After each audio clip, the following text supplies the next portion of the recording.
up, everybody? My name is Amy, and this is the Ruby Pearl Glamper True Crime Podcast.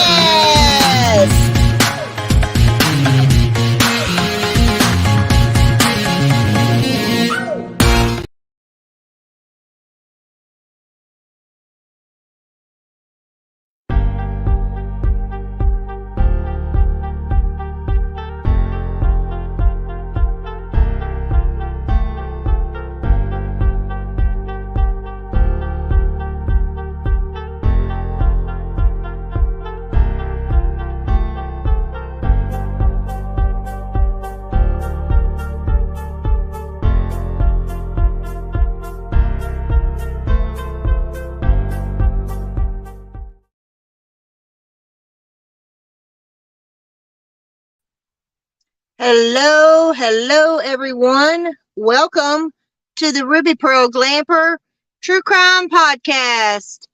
My name is Amy. Welcome to my show. I hope everyone is having a wonderful evening. I have some wonderful news for my bestie out there, Max Griffin, the canine son of It Matters and Unfiltered Reality. Max, our favorite YouTuber, is in jail. Yoo-hoo! Yes, one Benny Keys in jail. I do hope the state of Texas keeps him locked up and throws away the key. Now, I don't have the specifics on the 411 of why he went to jail. I know it was for harassment.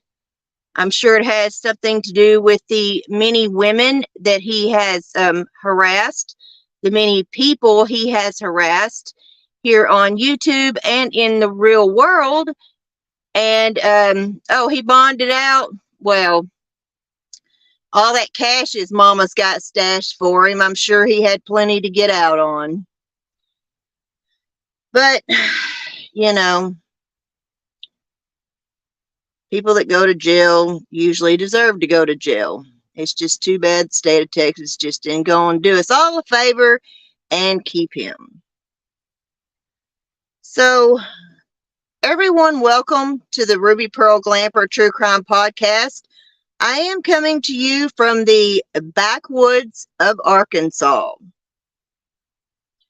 I live out in my Glamper on Lake DeGray, and as a lot of you may know, my state has been hit very hard with severe weather and an EF3 tornado.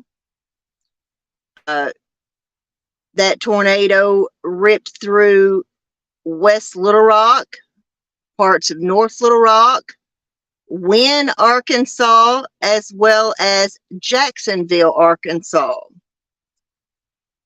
A lot of damage, a lot of destruction, and a lot of cleanup, and a lot of lives to rebuild. And, you know, the weather is something that we have absolutely no power over. We have no control of it. It is that one thing that makes you feel so helpless. And, you know, I mean, I've lived here my entire 52 years of life on this earth. And you never get used to it. You know, something can destroy your life in a matter of seconds. And by the next day, the sun is shining, it's 75 degrees, the skies are clear, and it has completely forgotten you. And the world keeps turning and moving on. While you're just left to stand there going, what the hell am I going to do? It knows no name.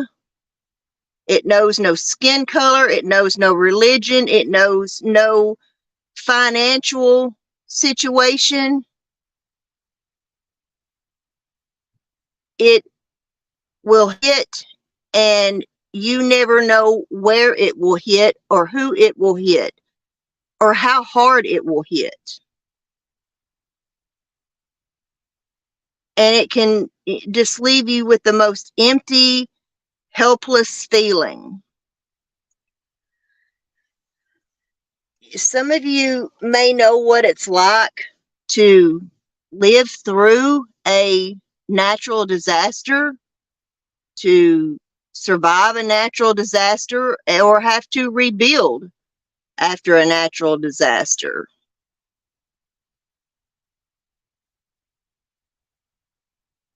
I have, since a small child, I can remember getting in my bathtub with my little AM/FM radio long before there was ever social media or the internet or even more than 3 channels, and all we had was the radio and 3 channels of news to go by. And if you lost power, that was it. That's all you had. And, it always seemed like they never hit in town. And when I owned my own house back in 1999, I never was too terribly scared of tornadoes. And I left the house one day. I just got my income tax. This is income tax season as well as tornado season here in Arkansas. And I had just gotten my income tax, going to go buy a brand new bed. And my mother's like, Amy, what in the hell are you doing? There's tornado warnings out. I said, oh, Mama, they don't ever hit here in town. I drove 3 minutes up the road to a store to buy that new bed. I walked into the store. I was rushed down into the basement of that store.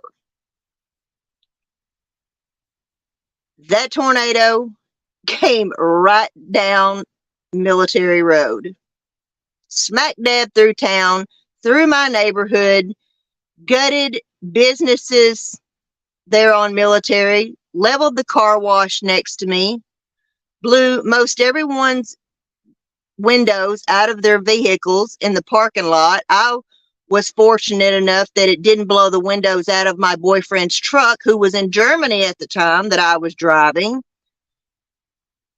And businesses just destroyed. Houses destroyed. And took me an hour and a half to get back home. And I only lived 3 minutes down the road. I could have walked home faster than I drove home. Hi, Juju Bonds. How are you? It's good for you to stop by. Thank you so much. Just talking about the weather here in Arkansas and all the devastation and destruction we have endured. Want to send a shout out to my friend in Florida, my best friend, Buck. His family lives in, my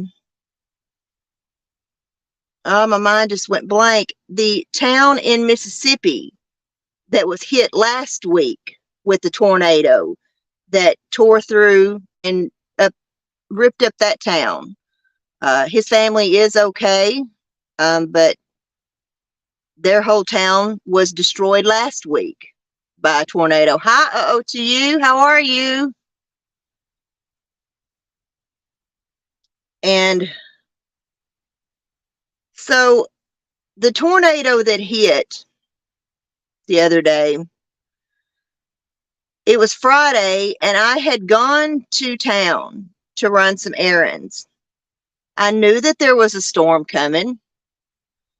And as I was driving home, and I was driving across that big, long bridge that goes across Lake DeGray, My friend Jeff Allen at the Point 94.1 cut in on his radio program and was bringing us the weather live. They were on the phone with one of our news crew people, storm chasers, and they were tracking two cells. And there was a cell that was coming out of Garland County, which is the town of Hot Springs, Arkansas, home of Oaklawn Racing, boyhood home of former governor turned president that I would rather forget about, Slick Willie. And it was coming out of Garland County. It was going through Piercy, and it was headed towards my house, headed out here towards where I live. And I was helpless. There was absolutely nothing I could do. So I called my friend that lives here on the property with me, and I said, get the dog ready and head to the landlord's basement. That's all, that's all you can do. That's all we can do. It's headed our way. I'm on my way home, but get on your toes, do something. I don't know what happened to that cell that they were tracking out of Garland County, but apparently it said, you know what? Amy's life's been screwed up enough this last couple of weeks. Maybe we'll cut her some slack today. And it luckily did not head or hit my way. The second cell, though, blew through Saline County, my former home, and blew into Pulaski County, and it hit 430 and Interstate 30 and hit the Rodney Parham area. I used to work on Rodney Parham a long time ago. I was a Hooters girl. The original Hooters on Rodney Parham. Thank you, OO, to you. I appreciate that. And the 94.1 was live with the storm chaser, and they were like, it's hitting, it's going over the top of us. There is debris flying everywhere. It is a mess. And that thing stayed on the ground. It went over Burns Park in North Little Rock. I believe it did some damage over near my youngest daughter's Grammy's house in North Little Rock. She is okay though. And a tree did fall through her sister's house, however. Grammy's sister, Nancy, a tree did fall through her house. But she is the only family member that I am aware of that was affected by the tornado. However, many of my fellow Arkansans were affected by it. There is one heartbreaking story that I saw on Channel 11, KTHV Channel 11. A family had, this is no lie, no exaggeration. This family had just moved into their new home. Just moved in. The moving trucks left at 2 o'clock. The tornado hit at 2:23 and destroyed the house that they had just moved into 20 minutes prior. Destroyed it. I could, that is, what are the chances of that happen? You always freaked when driving through bad weather and having to stop under overpasses. Yeah, that my ex-mother-in-law, my oldest daughter's grandparents, they live in a trailer, and they live out on the outskirts of Saline County, out in Haskell. So, and they live in a mobile home. So it was always, we got to go to the Vidoc. We got to go to the Vidoc. And that's what we would do. We would pile in in the vehicles and head to the Vidoc. Because, you know, it's amazing the damage that a tornado can destroy a brick and mortar building, and what they do to mobile homes is ungodly. So, you know, anytime I was ever at their house, it was always, you know, we got to head to the Vidoc. And, you know, these are not things that are easy to live through. They are not easy to face. Like I said, you know, something can destroy your life in a matter of seconds, and by the next day had completely forgotten you, and the world turns. The skies are clear. We've got some more storms that are supposed to move through here tonight and tomorrow. My oldest daughter texted me this morning, and she said that the storms are supposed to be moved out by the time my youngest daughter comes in from Washington. We're picking her up at the airport late Wednesday afternoon. We'll be picking her up at the Little Rock Airport, and all the storms are supposed to be moved out by then. But, you know, everybody keep your fingers crossed and say a little extra prayer that, you know, my daughter gets here safely, and that her pilot doesn't decide to land in a storm. My friend Stephanie was on flight 1420 in 1999 that crashed from Dallas to Little Rock. She and her two kids, her husband and I grew up together as children, and his sister was my best friend. And you know, the damage that it did to that family, and the way it messed her up and her kids up, and, you know, and it's not like I have any control over telling a pilot to divert their plane or don't you dare land that sumbitch with my daughter on it. You know, I don't have control over that. I can't do that. So I don't care. I'll go pick her up in Kalamazoo. Just do not try and land no airplane at Little Rock Airport in no storm. The storms here in Arkansas, they are so destructive, so damaging. They move so fast. And, you know, that pilot that was piloting American Flight 1420 that Stephanie and her kids were on, tried to land in a storm, and, you know, killed several people and injured several people, and he lost his own life in that crash. And so, you know, I've been very concerned about my daughter being able to get here safe. It's all of our birthdays. My birthday is the 7th. Ashley's is the 10th. Mama's is the 12th. Mama Ruby's is wait a minute. Mama Ruby's is the 18th. And Shaughnessy's is the 22nd. And Papa's is the 5th. And Jamie Lynn, my niece, hers is April the 7th too. So she is actually my oldest daughter's father's niece. I still call her my niece too. But we have a lot of birthdays in April.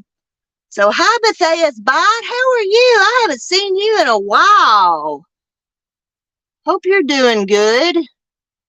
Haven't seen you in quite some time. But we're all going to get to be, you know, kind of get to be together for our birthdays. So We're gonna bake some cakes and make some chili and some homemade potato soup and vegetable casserole, and everybody's just gonna kind of get their favorites. So I remember when I lived in Germany and had almost 100-mile-an-hour winds in the. Oh yes, yes, absolutely. They say that the winds got up to 165 here. It was categorized as an EF3 tornado that hit. And to my understanding, I apologize. I mean, no, I'm not trying to say that my Arkansans are more important than anybody else. But I do believe that there were some people in Illinois affected by the weather as well. I do know about a theater that the roof caved in and killed several people. And there was also apparently some tornadoes in Iowa. I have seen. I've not been able to, catch any of that. I've seen just a little bit here on YouTube, but I apologize that I've kind of been, submerged with my own state and everything. Governor Huckabee Sanders has declared a state of emergency, and she is a Republican governor. Little Rock has a Democrat mayor. We also have a Democrat president. But when we have natural disasters like this, all politics go out the window. And Governor Sarah Sanders, Huckabee Sanders, and the mayor of Little Rock have both been in touch with Joe Biden, President Joe Biden. He is offering whatever resources we need here in Arkansas. And oh, okay, cool. Bathea's back. Awesome. I've been kind of slacking a little bit here on YouTube lately.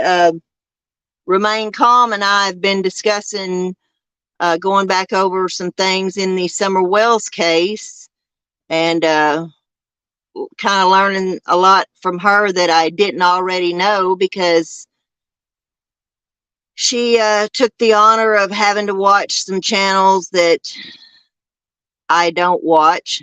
Thank God. Thank you so much for doing that for me, Mary, that I didn't I didn't have to listen to some of those people. But we all know that whatever comes out of Dawn's mouth, no matter whose channel it is, it's going to be a bunch of bullshit.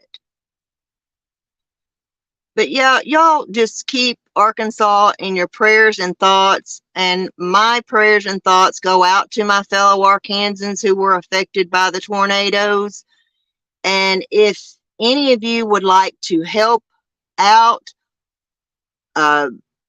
physically, if you live near Arkansas or whatever and can go and volunteer around the Little Rock areas and stuff that were affected, or Jacksonville or Wynne, Arkansas, or you would like to donate money or anything like that, contact the Arkansas Red Cross or go to their website, the Arkansas Red Cross, and there should be instructions there on whatever you would like to do to help. They can certainly direct you to the right place. So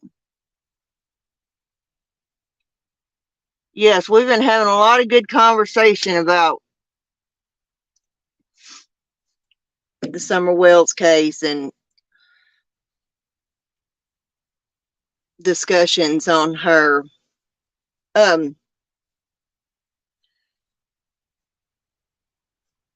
Yeah, I just, hope and pray to get through these next couple of days and get this bad weather out of here and get my youngest daughter home and be with my kids for a week and have a good time. So, excuse me. So, for those of you that have followed the Lori Vallows Daybell case, you know, Lori Vallows and Chad Daybell are accused accused of excuse me accused of conspiring to murder Chad's former wife Tammy Daybell, Lori's former husband Charles Vallow, as well as the murder of Lori's children JJ Vallows and Tolly Ryan. Lori's trial began today in Idaho. It's in Ada County. It was moved out of Rexburg into Ada County, and jury selection began underway in the Lori Vallows Daybell trial. They did take the death penalty off the table regarding Lori. So they will not be seeking the death penalty against her. And the reason for that is because there is a lot of evidence in that case. Oh, okay, cool. There's a lot of evidence in this case. And some of the evidence that the prosecution had did not get turned over in a timely manner to the defense, and therefore the defense raised the question that, you know, we've not had a chance to go over all this. We have a mitigator that has to be able to go over all this and all that stuff, because in a death penalty trial, you have a mitigator. And, you know, we just don't have time. And Lori Vallows never waived her right to a speedy trial. So, no,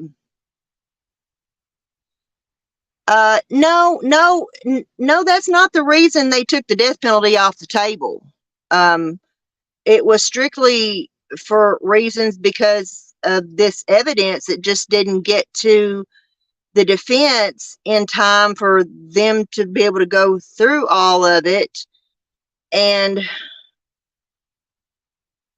so it was easier to just take the death penalty off the table, and without having the death penalty on the table, then they don't have to have a mitigator for the defense. So they won't have to have the mitigator go through all that evidence, and that you know, takes up a lot of time and stuff. So they kind of, you know, axed that out of the program. And you know, like I said, since Lori did not waive her right to a speedy trial, you know, they only have so long to, you know, take her to trial. And so she, you know, we were in a, you know, caught between a rock and a hard place. And, you know, I get it. There's a lot of interest in this trial. I mean, you know, just when we thought Jodi Arias had all the, you know, craziness, Lori Vallows makes Jodi Arias look like a saint. I mean, we got religion, we got extramarital affairs, we got murder, we got doomsday and monsters and zombies and prophets and sex, drugs, and rock and roll, and you name it. I mean, it's nuts. And all in the name of religion. And it's, I mean, I understand. I get it. I have done some dumb things in my life. I have been naive. I have been gullible to people and to men, especially. As a woman, I've been gullible, and, I've believed the crap that people have told me, and, things like that. And I understand that we all have some capacity of being brainwashed. I mean, the media does brainwashes us every day, with their garb. I mean, that's why we've been driven so far apart as a country and as Americans. Because of the media. They've driven us apart with all of their racial mess and all of their LGBT mess and their marriage and, and laws and everything. And they've driven us so far apart. And, some people, I feel like, hate either one side or the other, whether it be Trump or whether it be Biden or whether it be whoever it may be. Some people hate these people and don't even know why they hate them. If you truly asked them, why do you really and truly hate so and so, they really couldn't tell you. If they would repeat to you what the media has told them, not the research they've done and what they've confirmed as a fact about that certain person. They just go by what the media has. Well, spam, I do not want to talk to you. What is it with these spam callers? Hate spam callers. So, I get it. We all have that brain capacity that allows us to be brainwashed by stuff. Jodi Arias is a liar and a murderer, and she's doing life for her own ego. Ain't that the dadgum truth? And I can't say much for Lori Vallows' ego either. I mean, just when you thought Jodi Arias was smug and snideful and bitch and you just wanted to wring her damn neck yourself. Yeah, that's the time they start calling. Yeah, I got a feeling, this trial is expected to last a good 2 months. And if, they have banned cameras from the trial, and that's what I was working into talking about is the banning of the cameras and all that kind of stuff. We have the right as the John Q. public. We have the right to know what's going on in the world. We have the right to know that there is a murderer on the loose out there. And there was a murderer on the loose out there. And we have such things. Everyone has the right to a fair trial. All defendants have a right to a fair trial. But we, the John Q. public, have the right to watch that trial. And we have the right to view that trial. And we have the right to know what's going on in that trial. But the judge in the Lori Vallows case has banned cameras from the courtroom. To my understanding from Nate Eaton at East Idaho News, who is the best source out there for the Lori Vallows Daybell case, in my opinion. Shout out to Nate Eaton, dude, I love you. Keep up the good work. He is the best source. And to my understanding, there's supposed to be audio available, like at the end of the day or a day or so later, that can be gotten out to the public. Media is allowed to sit in on the trial, but there are no cameras. So what they are going to have to report is straight from notes. They're going to have to take notes the old-fashioned way and then report it from the news, because there will be no cameras allowed in the courtrooms. And, you know, I mean, I really feel like I understand why the judge made these decisions, you know, because these are all things that Lori Vallows can bring up in appeals if she's convicted. And, well, don't you think it's important to know your Social Security is being used to rent cars, buying drugs, and have a homicide committed in the rental car out? Yeah, no doubt.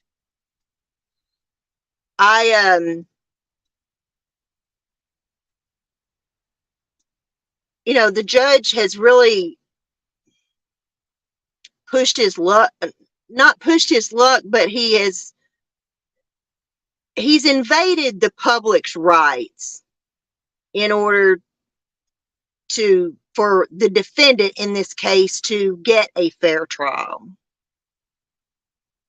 And, you know, like I said, I understand it. I don't think it's right, though. You know, we have a right to know what's going on in that trial, and we can't all go attend that trial. Hi, Justice $60 a day for audio transcripts. Oh my Lord. They're making the media pay. Well, that right there is insane. That is insane. Because, I mean, I know this is costing taxpayers bukus of money, especially since they had to sever Lori and Chad's trials. And so, I mean, this is costing the state of Idaho out the yin yang. And,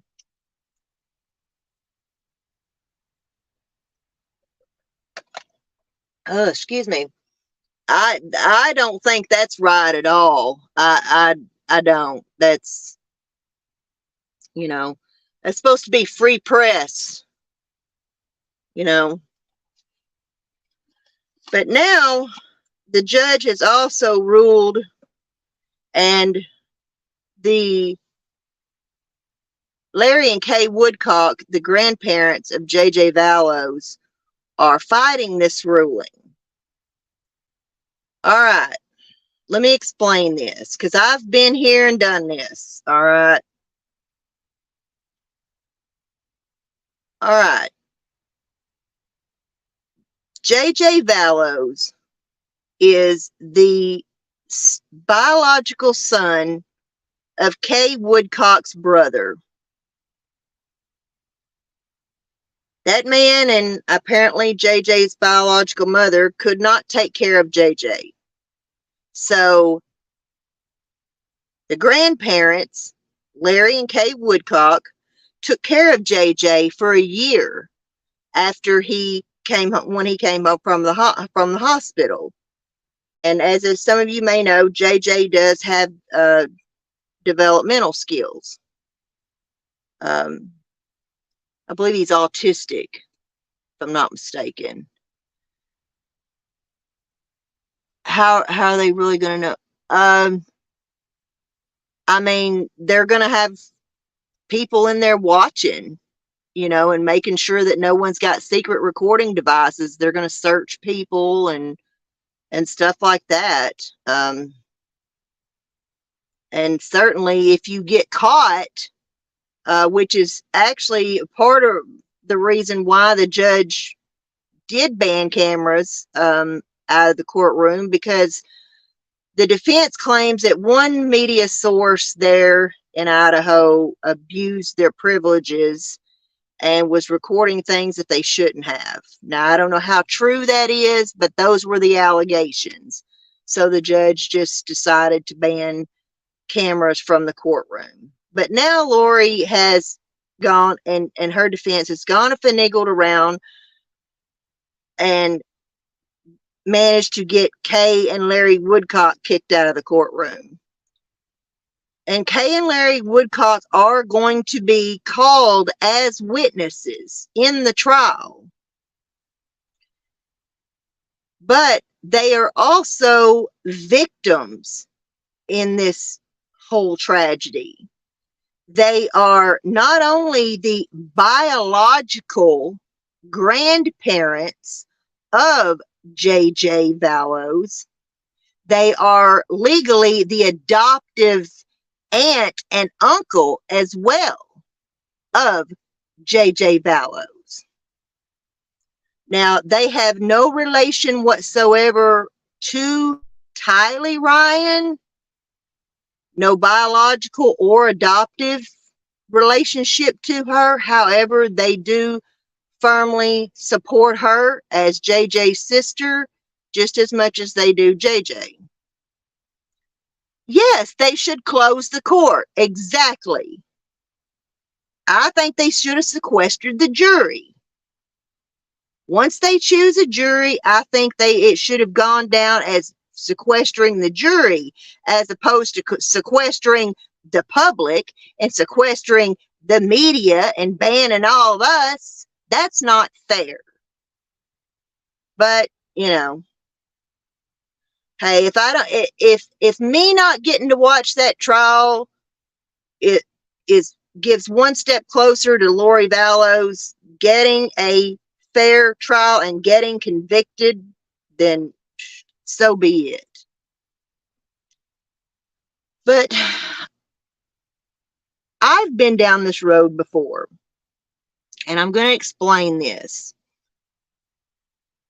Whenever you have a trial, the witnesses in the trial are normally, most all cases that I know of, the witnesses are sequestered, which means witnesses cannot sit in the courtroom and listen to other people's trial testimony before they have testified. I had to testify in a trial many, many years ago. I was 18 years old. A friend of mine was murdered, and her husband was put on trial for her murder, and I was one of the last people to see her alive, and I was called as a witness. I mean, I had to give statement, all that kind of stuff. I can still tell you what I was wearing, and this happened, 34 years ago, 1988. Yeah, I can tell you what I wore. But I had to testify in that trial. And everyone who was a witness, even detectives, whether you were testifying for the prosecution or whether you were testifying for the defense, we were all in a room together. And as a matter of fact, the defendant's brother, who was a witness in the case, who had also seen her that night, had to testify, and he was back there in the room with us. You know, he was not allowed to sit in the courtroom until we got up and testified and we were excused by the court. Then we could go sit in the courtroom, but not before.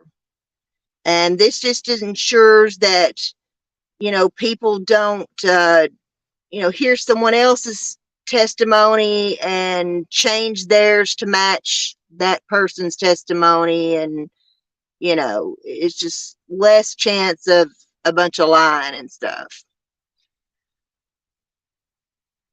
But in this case, not only are Larry and Kay Woodcock being called to testify on behalf of the prosecution against Lori Vallows Daybell, they are also victims in this whole scenario because they are JJ's biological grandparents and they are his adopted aunt and uncle. So they're fighting this ruling, and they have hired Shannon Gray, the attorney who represents the Gonzalez family, Kaylee Gonzalez, in the Idaho 4 murder. They've hired her, and they're trying to fight the ruling. I don't know if the prosecution's going to end up calling Larry and Kay both. I don't know at what point in the trial they will be called to testify. Prosecutions have strategies, and they will call witnesses in a certain order to the stand to, build the story and build the case against the defendant is what they do. And they strategically place these witnesses in a certain order. And I don't know when, the prosecution plans to call Larry and Kay Woodcock. But once they have testified and once they have been excused by the court, they can go sit in that trial. They can sit through that trial, and there's not a damn thing Lori Vallows can do about it. They are members of the public, regardless of whether they are JJ's biological grandparents, whether they're his adopted aunt and uncle, whether they are, neighbors. They're still members of the John Q. public who do have a right to attend that trial. And they can sit in that courtroom once the judge excuses them. Bethea, that's not a surprise to me. Most defendants will stall as much. Oh, yeah, and that's exactly what Chad's doing. I mean, that's why he waived his right to a speedy trial. Lord, they're talking about him not going to trial till next year. Yeah, it's been 3 years. They've been in jail for 3 years now. So the state of Idaho is ready to get this mess over with. And I have been following JJ and Tylee's disappearance since before I ever came to YouTube, before I ever started my podcast. My cousin and I were running a missing persons Facebook page, and we were big supporters, and we were big on keeping Tylee and JJ's faces out there when they were declared missing. And we discussed the case and what was going on. And personally, I remember that time back then. I say back then, but it was 3 years ago. And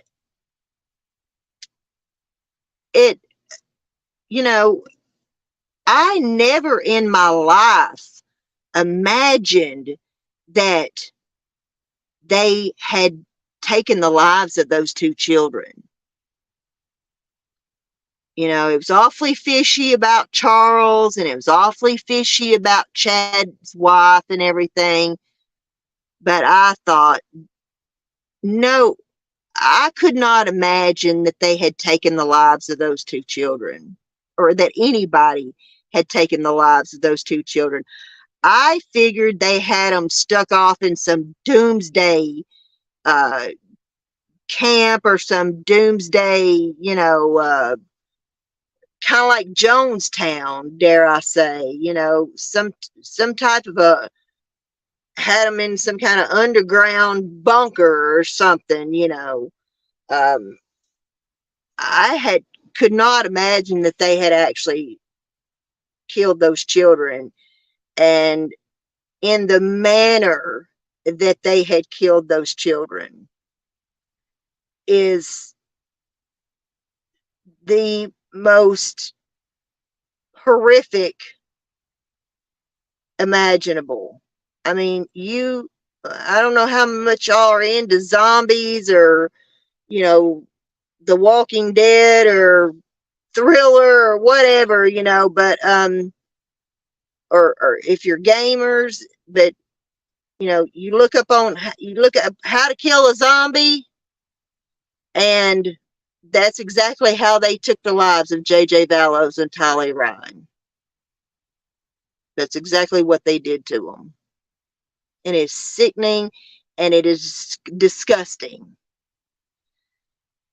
And, you know, like I said, we are all vulnerable to believe bullshit, and we are all vulnerable to believe, especially when it comes to religion. You know, we're just all vulnerable to believe things, and some things, some people are more vulnerable to believe, you know, than others, and it's because, you know, maybe something's lacking in their life or something. I mean, look at the people that follow Charles Manson, you know, and did what they did. Look at the people that follow Jim Jones. Look at the people that follow the, what is the name of that cult that they all, it was a taking your own life pact thing where they were going up in the spaceship or whatever. I forget what that cult was called. But it was another type of a religious cult. Where, you know, these people drank the Kool-Aid and took their own lives. And,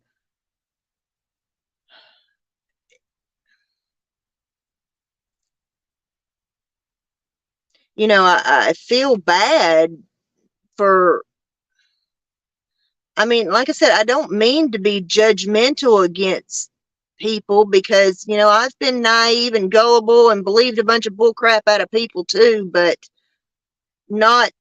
never to the extent of making a, you know, a sewer pact with anyone, or taking the lives of my children, or allowing someone else to take the life of my child because they're a zombie, or they're a sinner, or they're not, you know, something's allegedly wrong with them. I mean, if some man come up and told me, did you know we were married in a former life?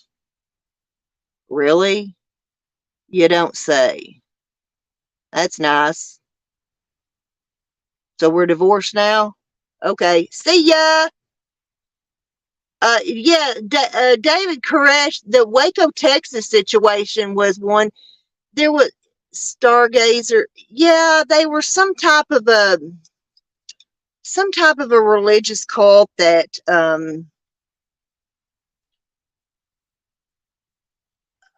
God, what were those people called?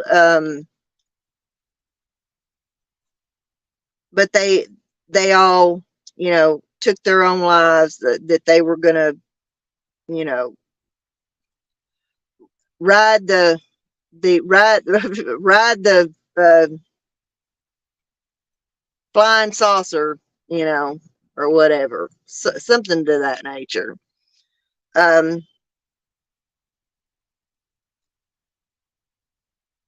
You know, it's obvious to me that Lori was an unstable woman. She had, yeah, really. Um, she was an unstable woman. This was her 5th marriage. And so that tells you that, she is not capable of maintaining relationships. She's not capable, of the commitments that she made to these people. And, so that right there tells you she is unstable. She was raised in the Mormon faith, and I believe her and Alec and her family were in and out of it. And there are some beliefs that there was a bit of an incestual relationship possibly between Lori and Alec. It's been said that Lori and Alec's family was a bit weird.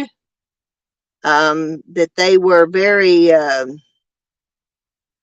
don't know, they were a very sexualized family. Like they just, as a family, just talked about sex and this, that, and the other. Just, like it was nothing.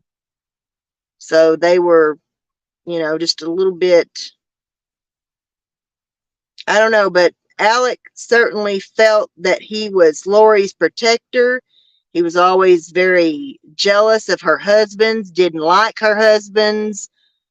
And, you know, his ex-wife told some pretty harrowing stories that didn't set too well with her, and therefore that's how she ended up divorced from Alec. So Lori was also really upset that Charles left. Oh yeah, she was pissed. She was pissed. I mean, okay, you don't know what you're doing, okay? You are so brainwashed that you think your husband, that some impure spirit has infiltrated your husband's soul, and he is not, the person you're married to anymore. He is somebody else. I forget what that name is that they were calling Charles. Nathan or something like that. I don't remember. But all this bull crap that Chad was putting in Lori's mind, and she was believing this, but boy, she sure had enough sense to, about embezzling money and fraud. Fraud was a big ordeal in all this. She was fraudulently keeping Tylee's money that Tylee got from her father, who was also deceased. Let's see, Lori's got 2 deceased husbands. She's got 5 husbands total. 2 of them were deceased, and one of them's in jail, and I don't know what happened to the other 2. But yeah, money was all up in this, Bethea. She was keeping Tylee's money that Tylee was getting from her father's death, Social Security. Then she was getting money from JJ because of his disabilities and things like that. They were getting money for that. And then when Charles was murdered, she thought she was going to get Charles's life insurance, and she was in for a rude awakening when she found out that he had changed it over to Kay and left it all to Kay. Yeah, she was pissed about that.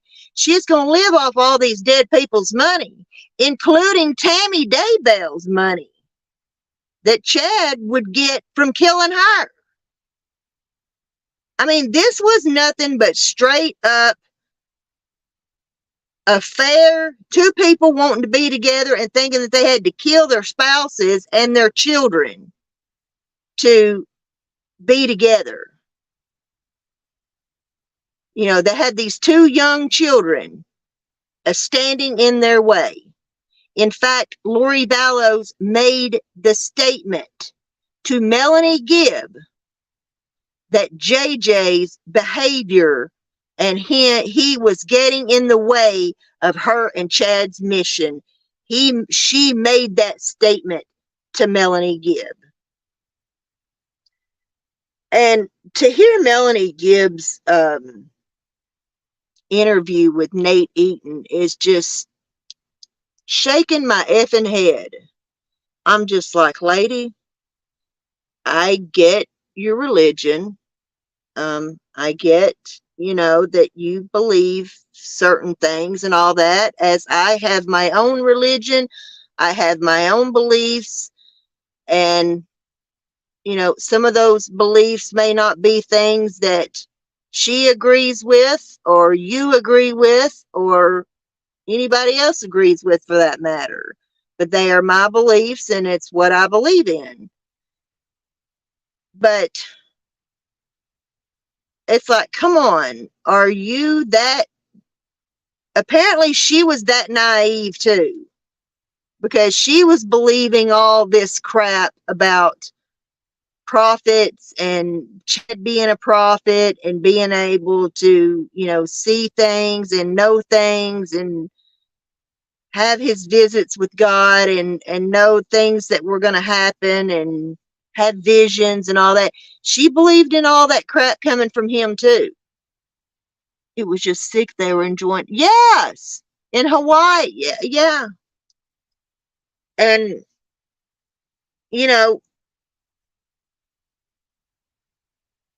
the real reason, in my opinion,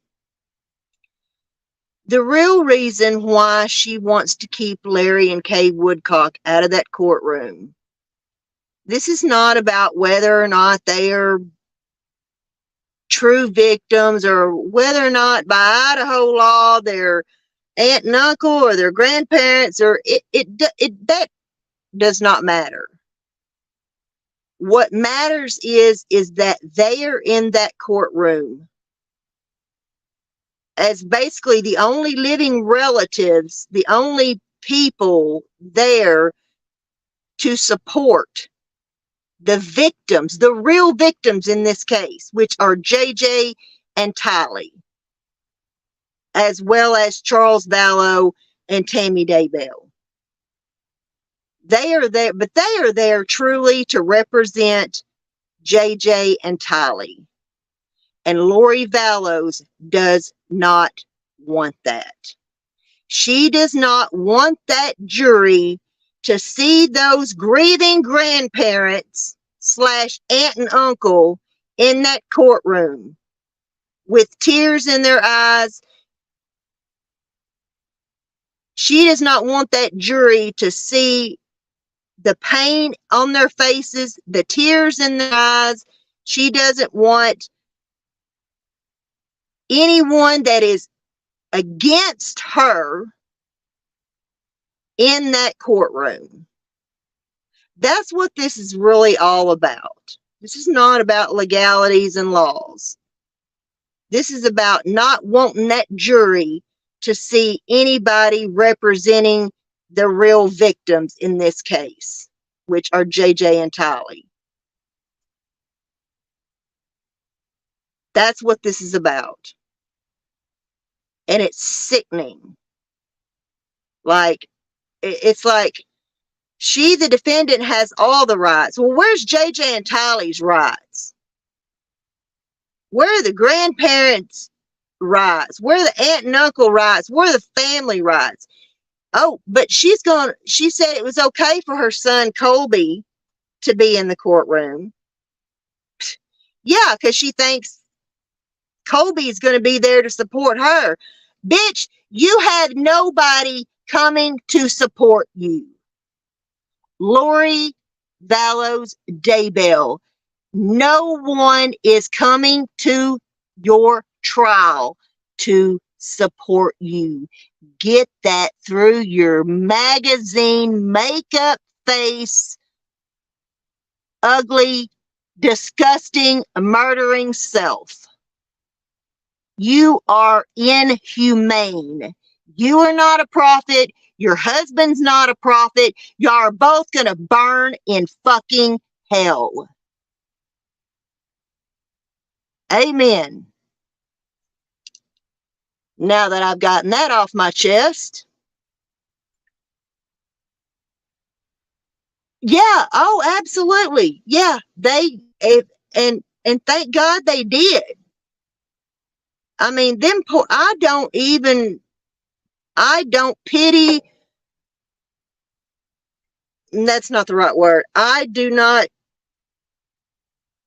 can't imagine the hell that Larry and Kay Woodcock have been through. I cannot imagine the hell that they've been through. And would never wish for anybody to have to go through that kind of hell. It is unreal, undeserved. You know, all she had to do was give them kids to their grandparents.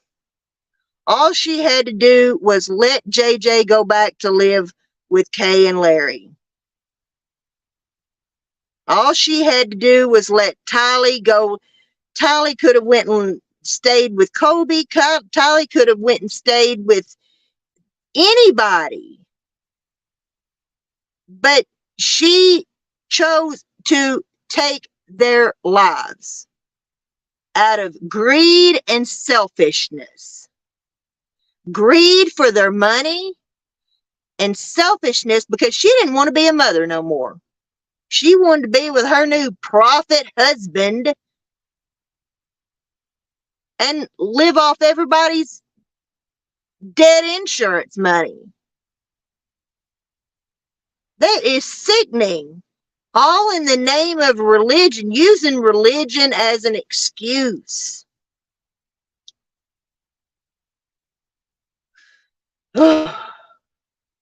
Just unreal. And I hope she rots the rest of her life in prison. That woman has not shown 1 ounce of emotion. The only emotion I have seen out of her is bitterness, snarkiness, pissed off, mad. All she cares about is her vanity. You know, she's a prison OG now. She knows how to do the makeup and the how to use magazines to put on, get lipstick from it and eyeshadow and cut up rags to roll your hair on and put curls in it, you know, like they used to do back in the 20s and 30s before hot rollers and stuff. And she comes in there with that painted on clown face like she is Miss Hot to Trot, and it is disgusting. I mean, just when I thought that, you know, and Bethea, let me tell you this. I invested 2 years of my life into Jodi Arias. And after that trial, I had to take a break from true crime. I got off social media. I did not get on Twitter. I did not get on Facebook. I stayed away from true crime. That girl burnt me. She burnt me. And now we got Lori Vallows. And I tell you, this woman, she makes Jodi Arias look like an amateur. Yeah, had a pool party after Charles died. Talking and giggling and laughing, nonchalant with the police interviewing her, you know, and everything. And it was just, and it was honestly, it was sad to hear Tylee's statement to the police, her interview with the police about, her Uncle Alex shooting Charles. That was just sad. Apparently, I guess her and Charles didn't have a very good relationship. I don't know. I mean, I get it. I didn't. My stepmother and stepfather were Satan and Jezebel. So let me jump up and give you my experience with Jody and Casey. Okay, yeah. Bethea, let me. You want me to drop the link? Okay, let's see. All right. This is the first time I'm doing this. Okay. All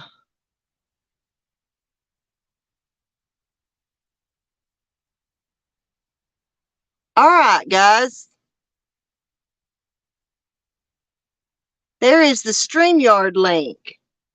Bethea, you're welcome to come up.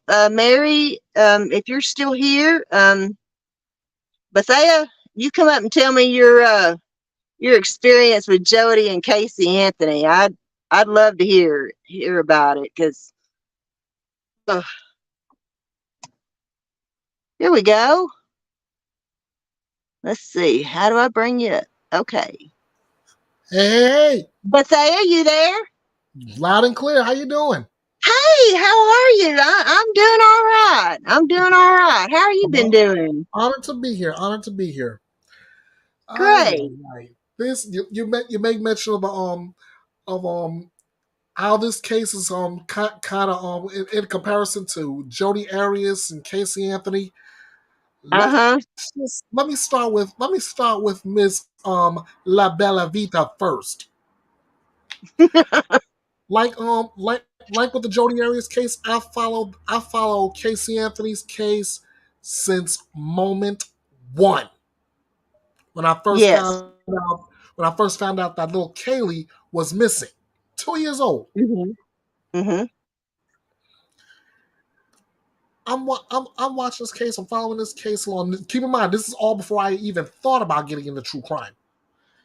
I'm Mhm. following this case along. And I'm like, okay, how long does it take for someone to even report their child missing? In Casey Anthony's case, a full 30 days. Mhm. Then there have been some sound bites that I will never forget, including this one from Casey's own mother. Quote, I've just found my car today and it smells like there's been a dead body in the damn car. End quote. Mhm. So I'm following the case along, along. I'm next thing I know I see Casey being arrested. I'm like, okay. 30 days to report your daughter missing. You have to have something to do with it, right? Mhm. She is going on and on and on and on and on and on and on, not giving up any kind of information. Oh, then she's gonna blame Zanny the nanny, Zanata Gonzalez. That was for Casey for Kaylee's disappearance. Then she's gonna blame her father for Kaylee's disappearance. I don't know how her and Jose Baez got by with that. I really don't. There was absolutely no proof whatsoever that Mr. Anthony had anything to do with Kaylee's death, and I don't know how they managed to get by with putting that out there without having to provide some type of proof. 4 words. 4 words. Dog and pony show. Mm-hmm. Come up with a way to distract from the evidence and run it into the ground. Bam! Instant not guilty verdict. And you know why That's how they Casey was able to walk when she walked. right? You know why exactly she walked, right? Yeah, It was and it because they could not prove technically prove how Kaylee died. And I still call BS on that though. I do too. Obviously, there was a piece of duct tape in there. Of course, the I duct tape was mean, and yes, it's circumstantial wrapped around her leg evidence, but come on, it don't take rocket science. all day long. Come on. I was born at night. This is not last night. Uh-huh. Anyway, that's Casey. I got burnt. Believe it or not, I recently got burnt out on Casey when she came back with this documentary on Peacock. I have not watched it and will not watch it. I've only seen the previews and got burnt out and ticked off at the same Ain't time. nothing but lies coming out of that girl's mouth. And no telling how much money she got for all that. Just disgusting. Yeah, I agree. Disgusting. Next Wicked Witch, which that honor belongs to Jodi Arias. Oh my God.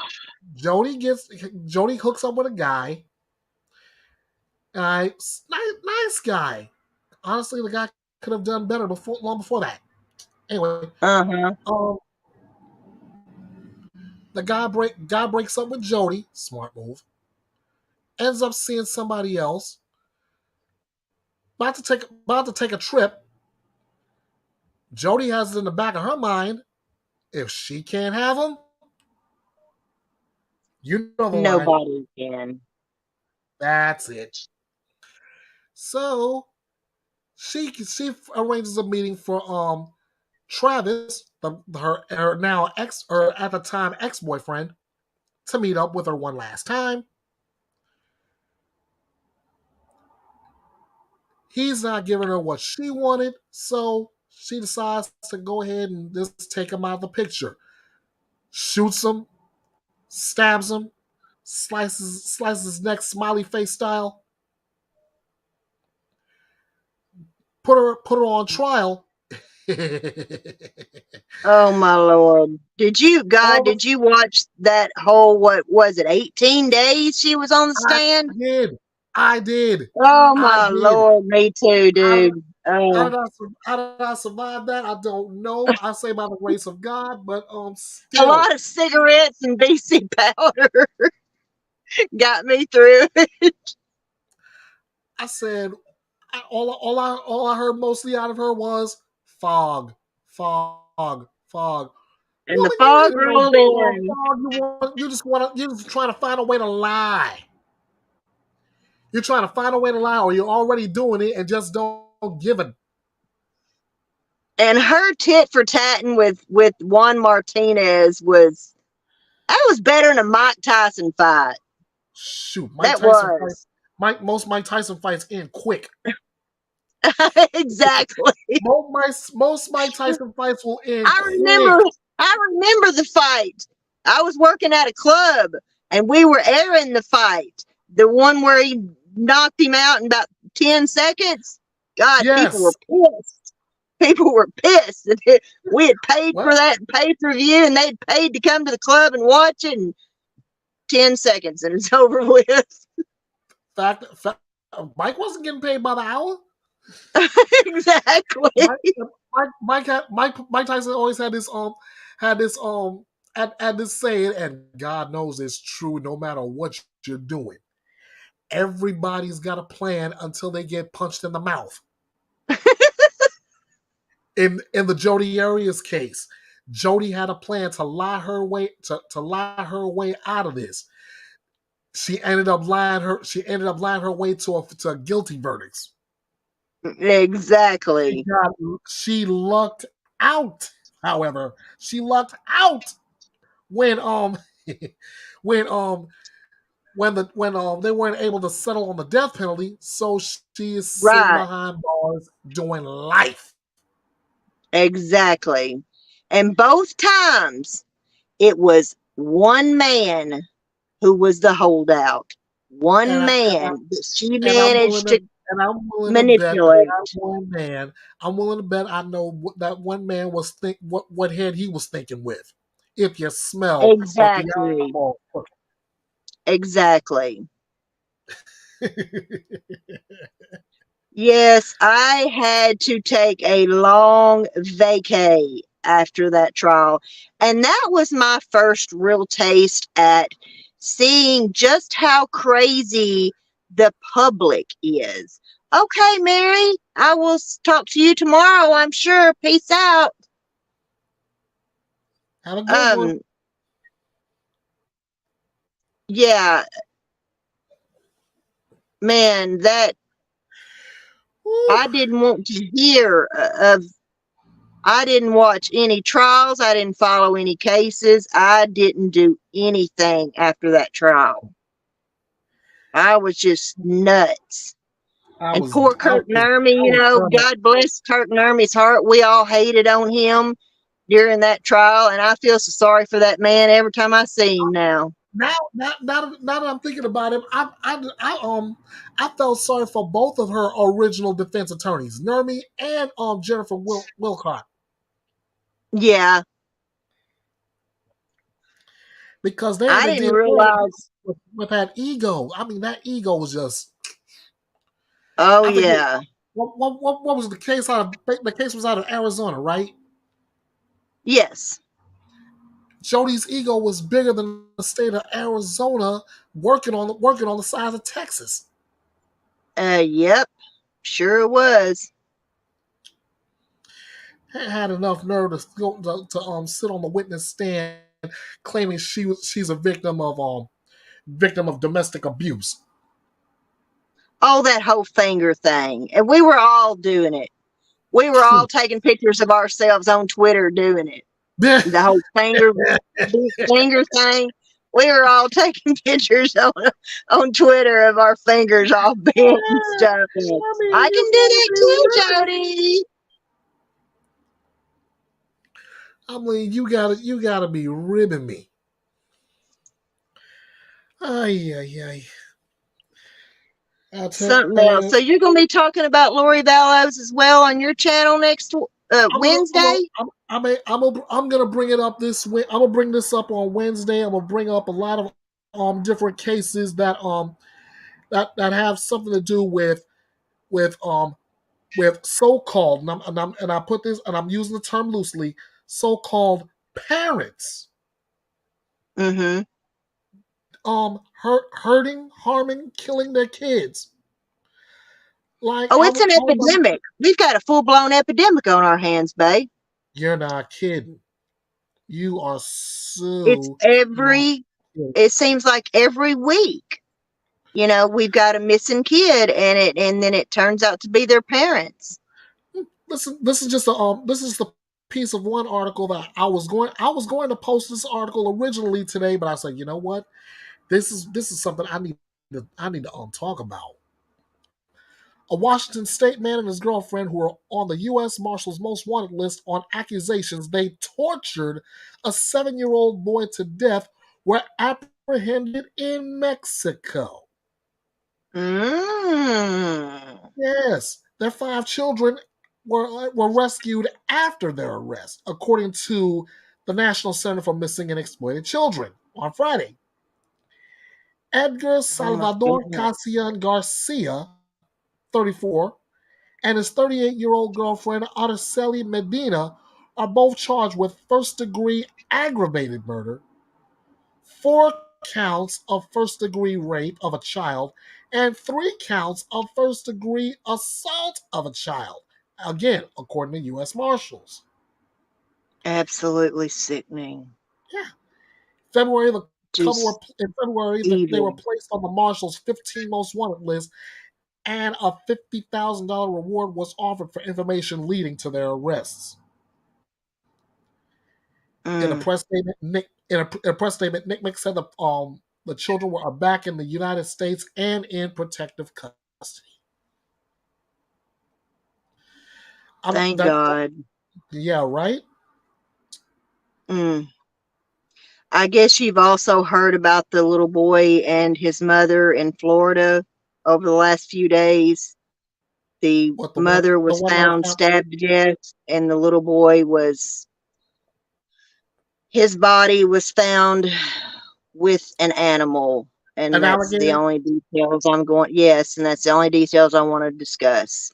I'm gonna bring that. I'm That's gonna bring that just, up tomorrow too. that's just, I had a hard time listening to that um, press conference when they came out and said that they had found the little boy's body. Under that kind of condition, I was just, Uh, those are the kind of horrific details you don't want to hear.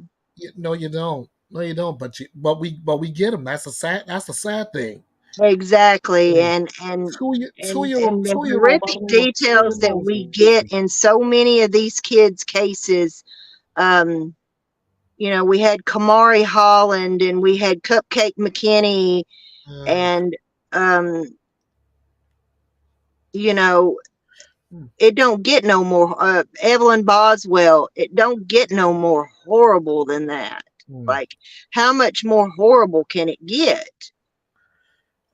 And how these are about this? parents. How about this one? Well, not, I mean, the people that they weren't Cupcake's parents, but still, those people were walking the streets, kidnapped that little girl out from a birthday party, just Hmm. driving through the neighborhood, trolling for a kid to find to do what they did to Cupcake. And my daughter lived, when she was living in Alabama before she moved back home to Arkansas, lived just a couple of blocks from that neighborhood. That's And that's wild. that case, she's not much into true crime. My youngest daughter is, but my oldest daughter's not really too much into true crime. But that Cupcake's case really got her. Here's one more article that really gets to me. Now every summer, right at the beginning of summer, I'll do my own personal PSA about leaving kids or animals in hot cars. Right, And somebody does it every year. every doggone year. A Florida mom whose mother just forgot about the child in a hot car says mom needs to go to jail, needs to go to prison. Says the parents of a young girl who died after being left in a hot car while in the care of a grandmother in Florida last year speaking out. 7-month-old Uriel Shock died in November of 2022 after her grandmother, Tracy Nix, age 65, told authorities she just forgot her in an SUV with the windows rolled up as outside temperatures hit 90 degrees in Wauchula, according to a Hardy County Sheriff's Office complaint affidavit. And After the where is Wachula? Where is that at? in Florida, Oh God, yeah. Then so it's hot. hmm after the Mm. infant's death, the girl's mother, Kayla Shock, told a local station, "If I'm objective, she needs to go to prison. As her daughter, it kills me to say it." She added that the infant's death happened less than a year after her 16-month-old son Ezra also died while in the care of her mother. Ezra reportedly drowned in a nearby lake while Nix, a former school principal in Hardy County, was asleep. Oh my gosh, God, talk about neglect. There you go. There's some neglect going on around there. Exactly. Which brings my question for Wednesday. Who's protecting our kids? Exactly. That I don't know. These judges are going to have to start throwing down the gauntlet. We have we have all these cases where these kids have slipped through the cracks of CPS. We've got Yeah, Summer Wells, we've got Harmony Montgomery, we've got Oakley Carlson. The list goes on of these kids on that and have on. slipped through the cracks of CPS.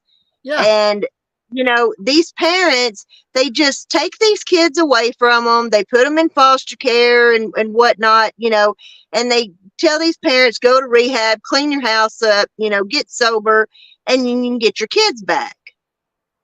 And there's got to be some repercussions for some of this.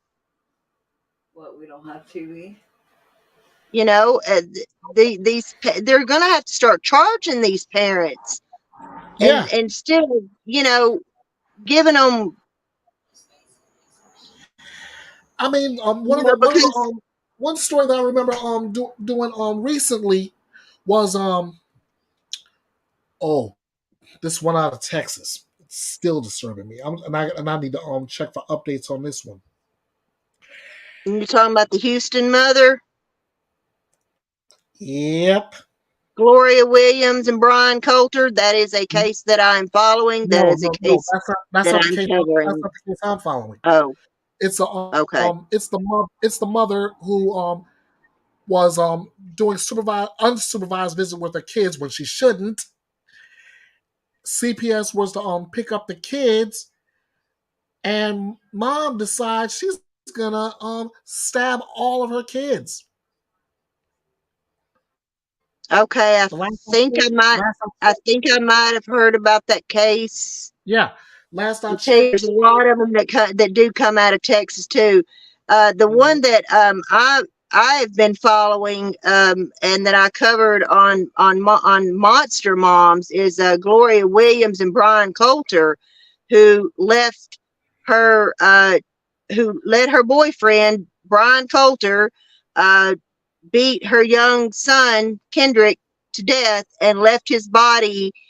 Trigger warning, people, trigger warning. Left his body in an apartment for a year with his siblings alone. Oh my god. And those children were, the oldest little boy was, people were seeing him out in the courtyard and they were giving him food and things like that, but no one ever, really looked into the situation. And then I guess the kid had a cell phone, and one day he just decided he never told anybody anything. He would accept food from people there in the court and in the apartment complex, and he was taking the food back for him and his siblings to eat. And one day he took this cell phone and went and asked a neighbor if he could charge it up, and that's when the little boy finally decided to call 911. It's a horrible, horrible case. They're still in jail. They haven't gone to trial yet. Good. But it's Gloria Williams and Brian Coulter. Oh, that's, yeah, a couple of real characters now. Let me tell you, Uh, Unbelievable. sickening. And like you said about CPS not doing what they need to do. Dude, that case I was following, CPS was there to pick up the kids, yet the mom still stabbed all of her kids with what, three dead and two fighting to survive. That was the Oh last check. my gosh. Oh, I have to look into that one. I think I might know which one you're talking about. Like I said, there's just so many. You can't keep up with all of them. Let me look through my videos because I know I posted it. Okay. Uh, yeah. Gotcha. This was like last month when I posted this. Let me see if I can get myself to share my screen. Okay, yeah, sure.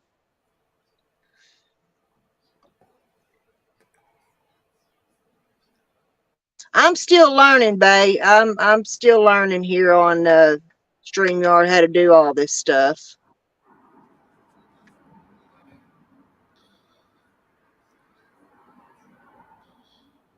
Hang on.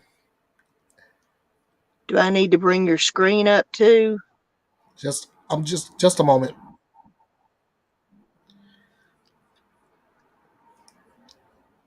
Stand by, folks.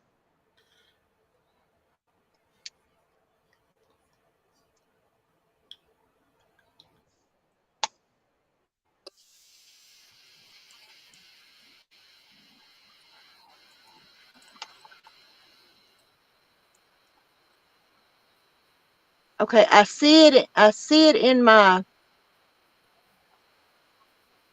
Do I have to? Oops.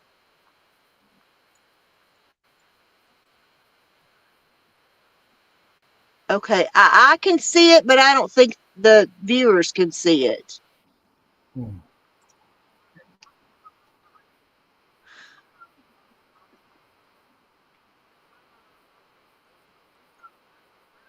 Is there a name that we can give to I'll give so I'll people give can? you the link. I'll give you the link.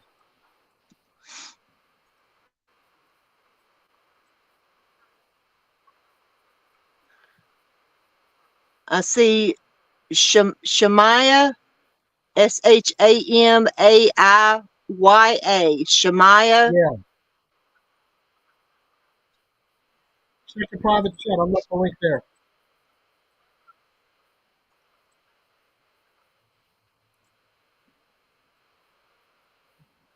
I apologize. I like I said, I don't know how to.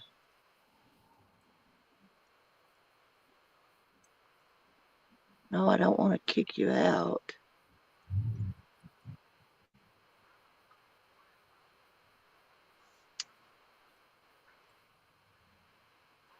I have an idea. Let's see.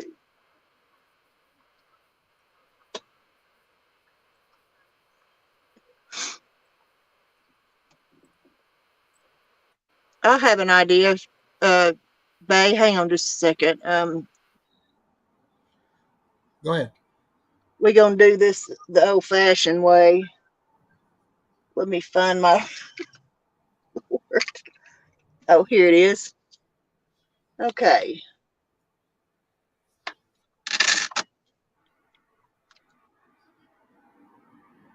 Let's see.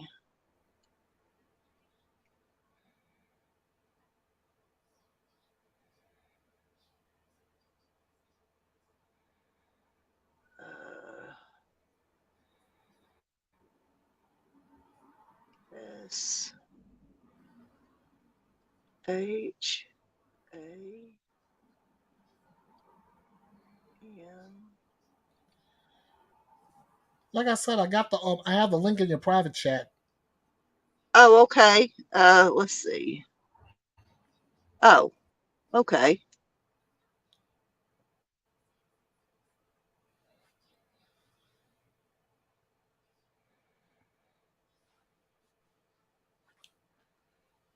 Whoops. Uh-oh.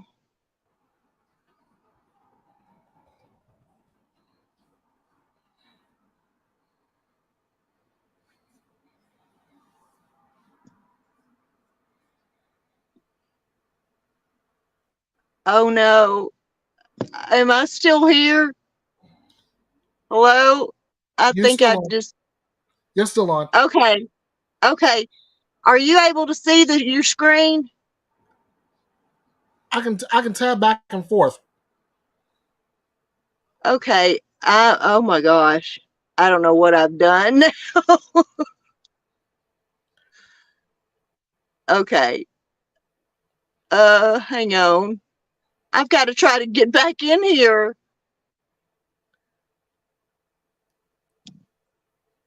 Okay. Am I back? Okay. You Just never one left. second. Okay. Um, I'm still new at this. Mary's supposed to help me with this Hmm. on learning how to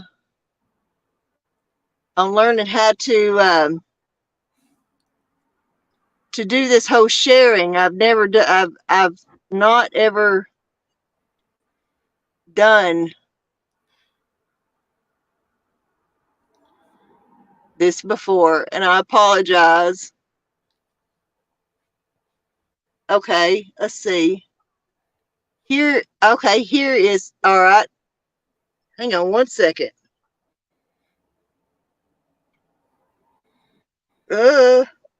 Remote, where did that remote go? Oh, it's in my hand. Okay. All right. Hold on here, kids.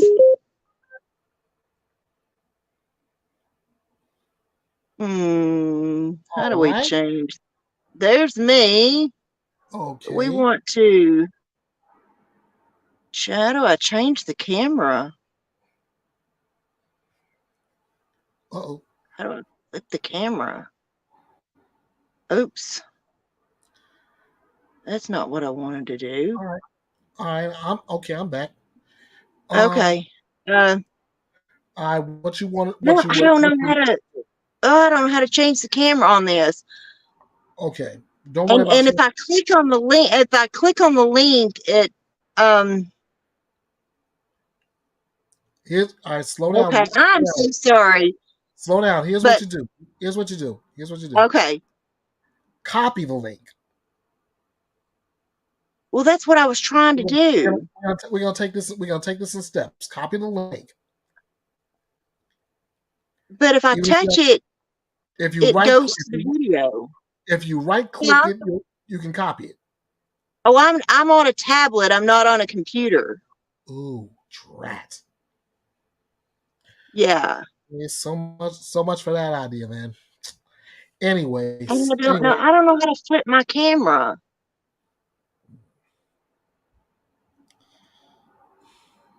What? How about that? Can you see my TV now? No. You can't see my. Oh shit. Okay. Well, never mind. Like I said in the video, she's her name is Shamaya Hall. Right. Let's put her name in the chat, and we can all go and watch the video on Miss Shamaya. Shamaya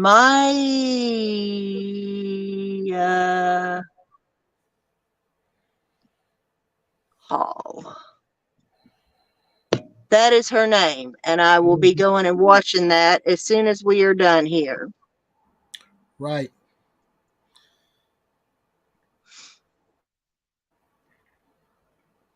Unreal. Just totally unreal. It is. And it's like how in the world CPS was supposed to be the ones to put a stop to that kind of thing, and still 3 dead, 2 fighting for their very lives. And let me put her name again in Bing because I got nothing out of Google. Okay. Yeah, I'm just trying to get an update.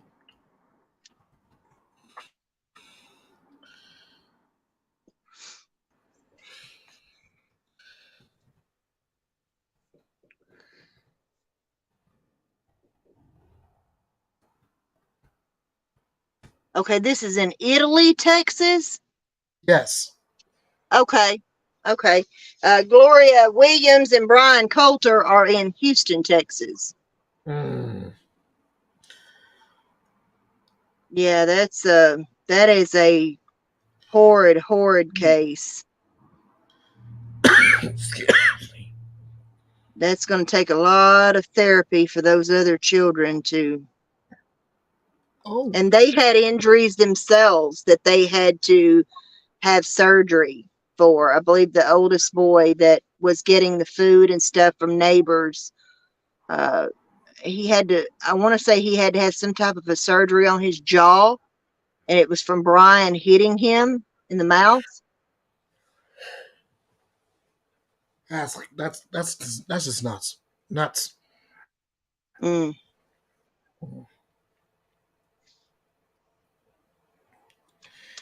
Nothing new as of Yeah, March. a lot of these people are in jail awaiting trial. They're in jail awaiting trial. We've still got Harmony Montgomery's father, Adam Montgomery, in jail. You got Megan Boswell, Evelyn Boswell's mother. She's in jail. We still haven't found the body of Monkey Vaughn. Hmm. Got those people in jail, but can't find.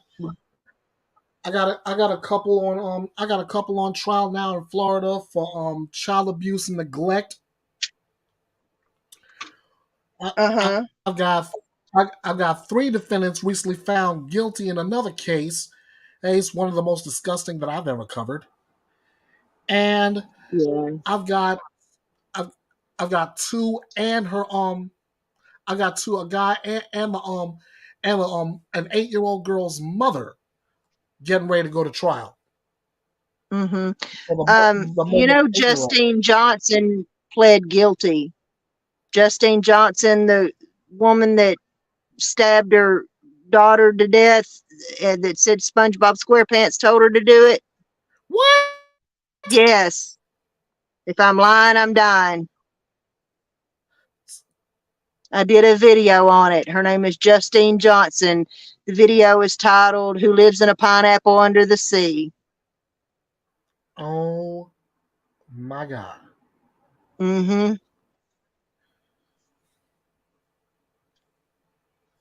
Stabbed her young daughter Sutton Mosser to death. She was tripping on cocaine and I've heard it now. had been coming down off of heroin, and she was hallucinating, and said that the people of Bikini Bottom was, if she didn't do it, that they were going to do something to her. Most bizarre shit you've ever heard in your I've, life. I've heard it all now. Yeah. I've heard it Yeah, all just now. that's the thing. Just when you think you've heard it all, something Surprise. like that comes along. But I have to give her some credit. I have to give Justine Johnson some credit that she took responsibility for what she did. She didn't try to make any excuses for it. You know, yes, she was under the influence of cocaine, but that is no excuse. And You're she right. pled guilty, and spared her family. Her brothers were the one that found the child, and Hmm. spared them from having to testify. One of her brothers was underage. He was only like 16 or 17, I think. Ooh. Oh, I do have a bit of an update on Shemaya Hall. Not only is she Okay. facing three, not only is she facing three charges of capital murder, but she's also facing two charges of aggravated assault against a family member with a weapon, and that's according to Ellis County jail records. Oh my gosh. Mm. Family members also have identified the children who died as 6-year-old Legend Chapel and 5-year-old twins Aaliyah and Aiden Martin.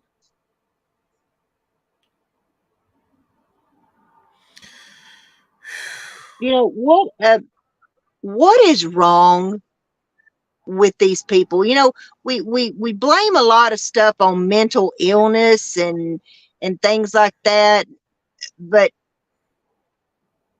is this mental illness, or is this just somebody's just not wired right? Like something is wrong with their brain, their head, I don't know. They're just evil. They're inhumane. I'm gonna let you And those answer that people question. walk amongst us every day and we don't know who they are. I'm gonna let you answer that question with another case that I just recently posted. Also, this was just a week ago. A woman allegedly murders her husband and streamed it live on Facebook.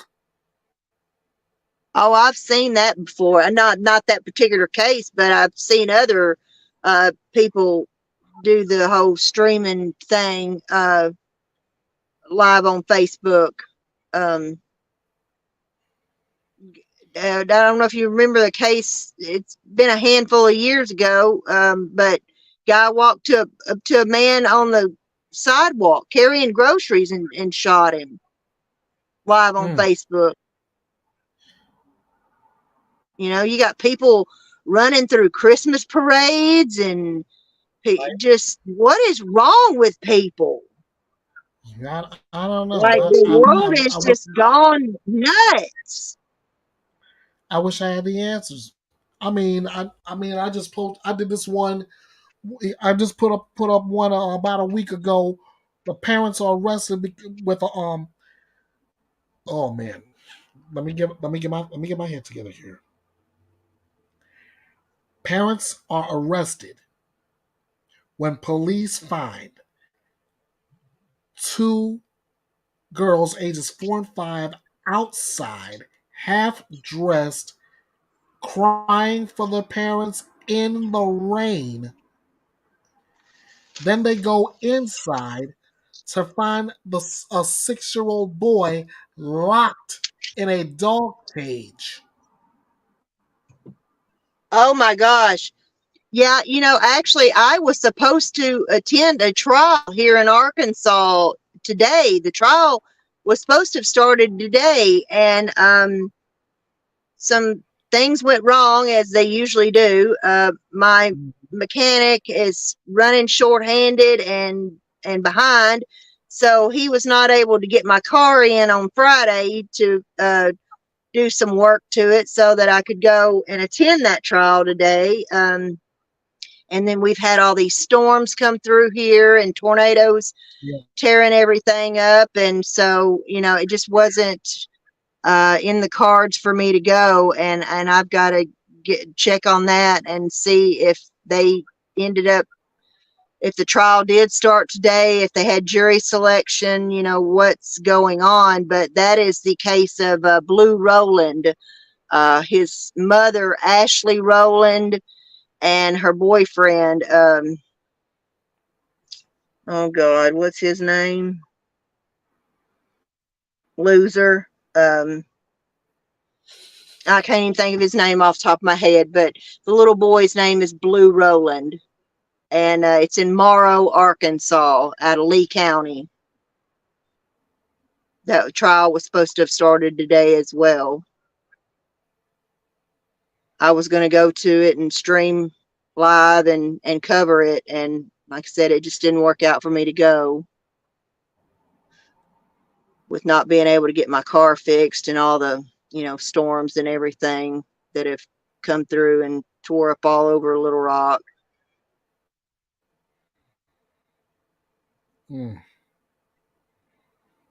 But he was found buried under their house and had been dead for 3 months.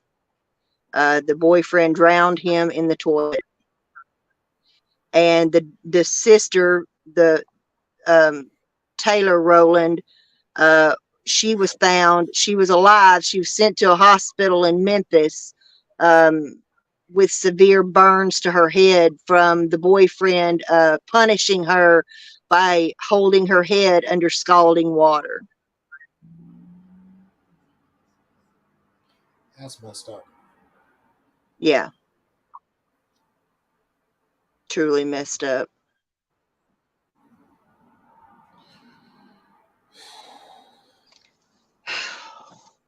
Well, Bay, I hate to cut you short. I'm so glad you came on. You are actually officially the very first guest on panel on the Ruby Pearl Glamper True Crime Podcast. I'm honored. You are the very first person that I've ever had here on my panel.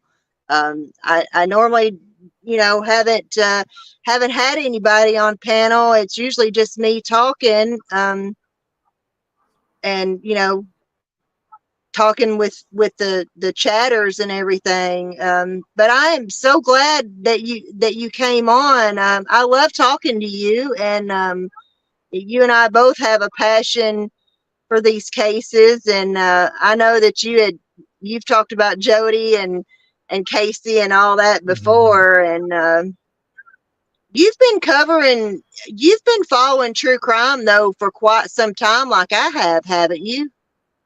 I've been following true crime for quite a while, but I just haven't gotten into the community until last year about this time.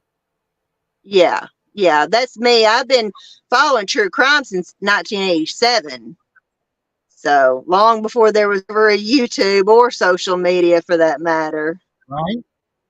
So all those cases in the 90s and stuff that, Oh yeah. there's some of them that I'm still following and still talking about actually, because there's, you know, still unresolvement in so many of those cases, you know, and it's that's what we just do. keep on We fighting. keep an eye on these cases. We keep an eye on these cases. We talk about it. We can speculate, but in the end, we want to see justice for these victims. We want to see the missing Absolutely. go home. Absolutely. That is my goal is justice. That's what I have always considered myself, is an injustice activist, That's because it. the cases like here in Arkansas that I have been fighting for and standing up for, since the late 80s, the Boys on the Tracks, the West Memphis 3, uh, Janie Ward, Clashandra Hall, Morgan Nick, you know, uh, all these cases, and there's so many that I've advocated for that, you know, we still have no justice. We still have no Hmm. resolvement. No one's ever paid for murdering my friends Kevin Ives and Don Henry. Mm. Some people believe that the perpetrators in the West Memphis 3 case were caught. Some of us don't believe the true killers were caught. And, you know, Janie Ward, we still I guess we'll never truly know what really did happen to Janie Ward. And Morgan Nick, Hulu did a special on her, Still Missing Morgan. If y'all haven't checked that out, please watch that on Hulu. Still Missing Yep. Morgan, about the disappearance of Morgan Chantel Nick.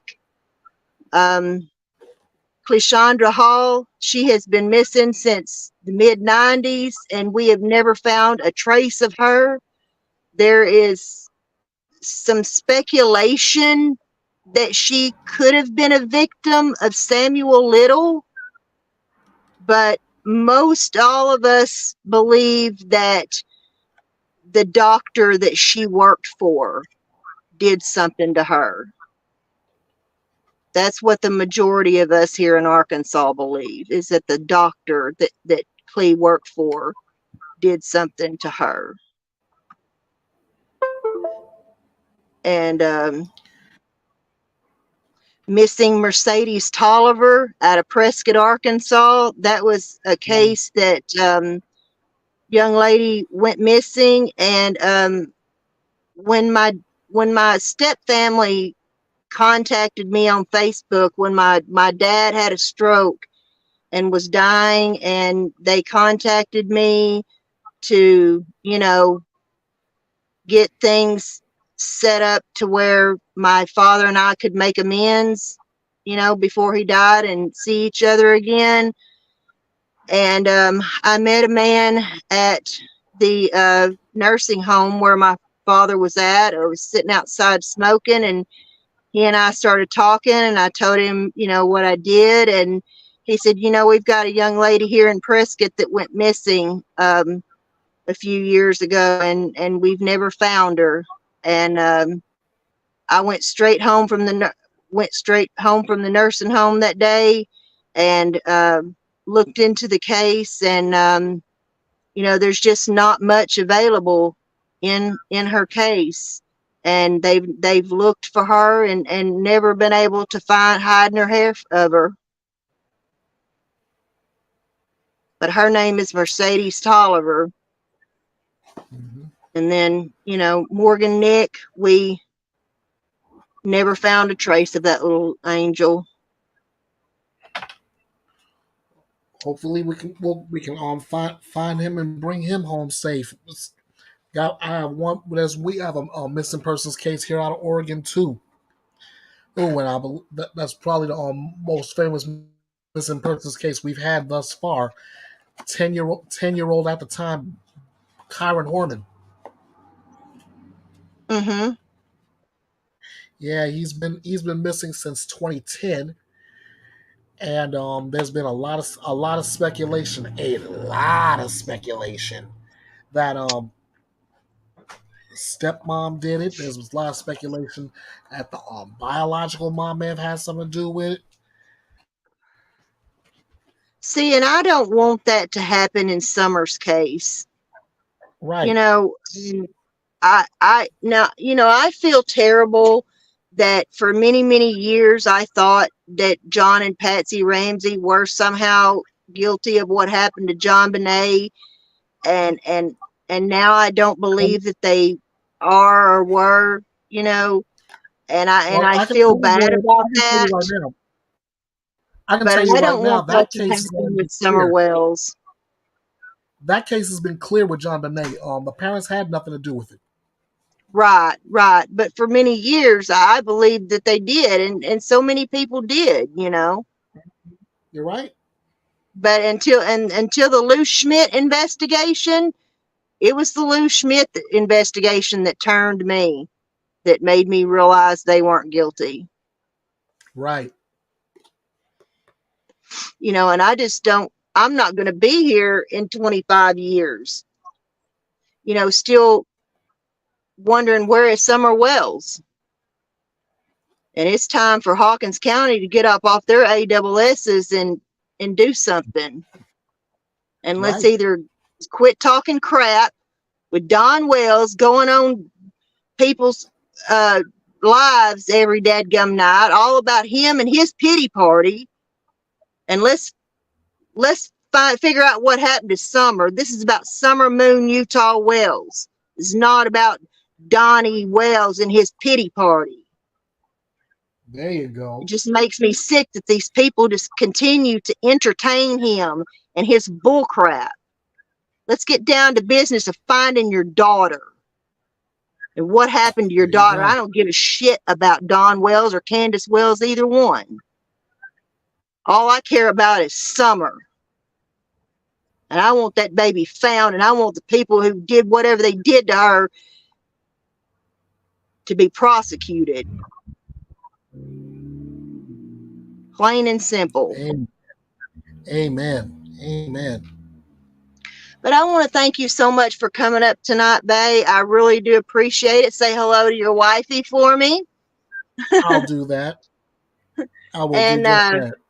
I'm glad you're doing good. And keep us in your thoughts and prayers as we Of continue to course. go through Of these course. storms. And, you know, hopefully we won't have any more. I hope Yeah. they blow through and get on with themselves and don't do any more Right. damage to my home state. I get aggravated at this state a lot, you know, with some of our politics and the injustice that has gone on here in Arkansas with a lot of crap. But at the end of the Mm-hmm. day, you know, I'm a full-blown Arkansan, and I love my fellow Arkansans, and, you know, this is just not an easy thing to deal with and you know, I totally survive. understand. I totally understand. But thank you so much for coming up tonight. Oh, to you, thank you so much for coming in. Mary, remain calm. It matters. You took Max out and he must have run off. Max and I were supposed to celebrate. Where'd you go? Max and I are celebrating Benny Keys going to jail. Woohoo! Hey. Max is Unfiltered Reality and It Matters, Canine Son. Anytime you say BK, oh, he goes nuts. Oh my gosh. But All right. everyone, like I said, thanks so much for coming in tonight, and everyone who came into the chat. And everyone have a wonderful night. And always, our motto here at the Ruby Pearl Glamper True Crime Podcast is to be the change that you wish to see in this world. As Michael Jackson said, it starts with the man in the mirror. Peace out, everyone. Have a wonderful night. Be blessed, guys. Hey y'all, this is Ella from the Ruby Pearl Glamper True Crime Podcast. If you love all things true crime, then please hit the subscribe button down below and don't forget to hit that notification bell.